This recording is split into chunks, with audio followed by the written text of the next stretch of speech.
উদ্বোধন করলেন বিজেপি সাংসদ সুকান্ত মজুমদার। বিষ্ণুপুর থানার তপনা প্রাইমারি স্কুলে ফুটবলে শট মেরে খেলার সূচনা করেন ভারতীয় জনতা পার্টির রাজ্য সভাপতি সুকান্ত মজুমদার। যতদিন মোদী প্রধানমন্ত্রী আছেন ততদিন বিরোধীদের প্রধানমন্ত্রী হতে যাওয়ার কষ্ট না করার কথা বললেন মেদিনীপুরের লোকসভার সাংসদ দিলীপ ঘোষ।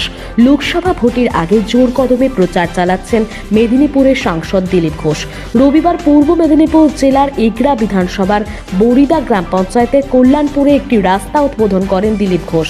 এখানে এসে তিনি সাংবাদিকদের মুখোমুখি হয়ে বলেন, সিপিএম এর থেকেও খারাপ অবস্থা হবে তৃণমূলের, খুঁজে পাওয়া যাবে না তাদের, কিছু আগেই জেলে যাবে, সেখানে খাওয়া দাওয়ার ব্যবস্থা থাকবে, আর বাকিদের মেরে মানুষ ঝাঁটা মেরে বিদায় করবে। সাত সকালে নীতিশ কুমার মুখ্যমন্ত্রী পদ থেকে ইস্তফা দিলেন, বিকেলেই এনডিএ জোটে মুখ্যমন্ত্রী শপথ নেবে বলে আমরা জানতে পারি। কি বলবেন? সেটা দিদিকে জিজ্ঞেস করুন, কেন চলে যাচ্ছে ওনাকে ছেড়ে কবে সবাই।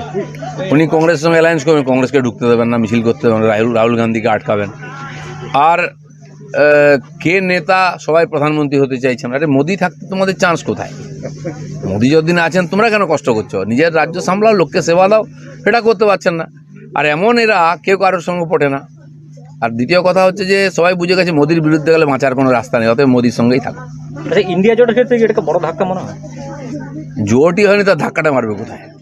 আগে জোট হোক। আমরা এই বসে চা খাচ্ছি, সব জোট হয়ে গেল? বসে একসঙ্গে মাঝে মধ্যে চা খান, মনের কষ্টের কথা বলেন, কার গায়ে ব্যথা কার কোমরে ব্যথা, এটা আলোচনা করেন। তাতে রাজনীতির কী আছে? তৃণমূলের এই জোটের ভবিষ্যৎ কোথায়? আমি জোট হয়ে বলে মনেই করি না। তৃণমূলের ভবিষ্যৎ জিজ্ঞাসা করুন, আমি বলে দেবো গণনা করে কবে শেষ হবে। আর সিপিএমের চেয়েও খারাপ অবস্থা হবে।